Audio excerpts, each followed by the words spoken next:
Okay, so today we're going to learn about enzymes. And before I really get into what enzymes do, I want to tell you what they kind of remind me of.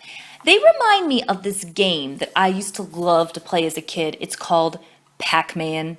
If you have not ever played Pac-Man, it might be because I'm kind of old, but you need to go play it. They often have it on Google as like a little side game, and it is one of the best games, I promise you, Pac-Man.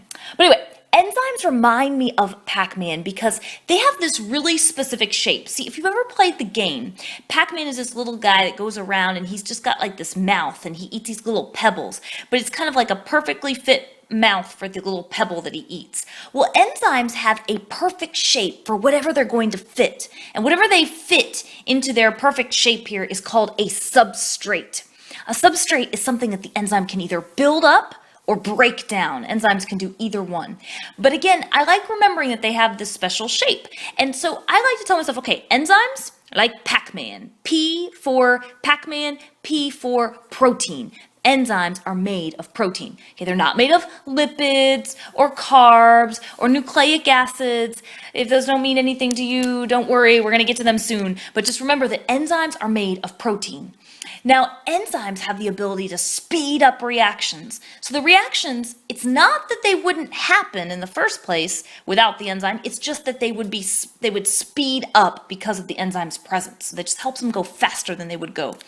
Okay, so if you've ever played the game Pac-Man, there are these ghosts that go after the Pac-Man, and when the ghost touches the Pac-Man kind of shrivels up and it makes this sound. It goes near, near, near, near, near, near, near, and the Pac-Man, just kind of, I guess it disintegrates. Well, in enzymes, it's a little more tricky than that.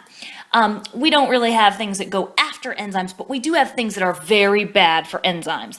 And two of the main things that really affect enzymes are temperature and pH. Both of those things, very bad for enzymes.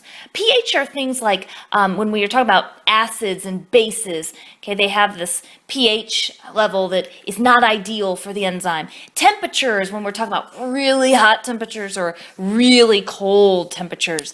Now, what they do to the enzyme, we don't want to say they hurt the enzyme or eat the enzyme or destroy the enzyme. We really want to say they denature the enzyme.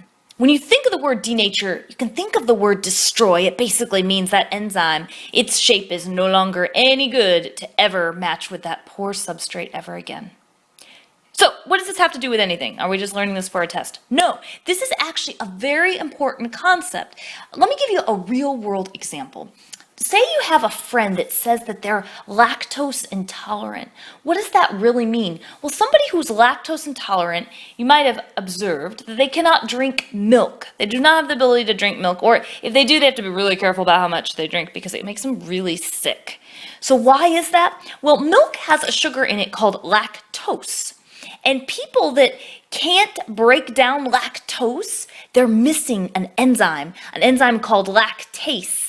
Now, you might notice that lactase ends in ACE. Many enzymes end in ACE, A-S-E. Lactase is one of those types of enzymes. So because they don't have this lactase, this little Pac-Man enzyme, they can't break down the lactose. And so the lactose kind of builds up and it makes them feel very, very sick.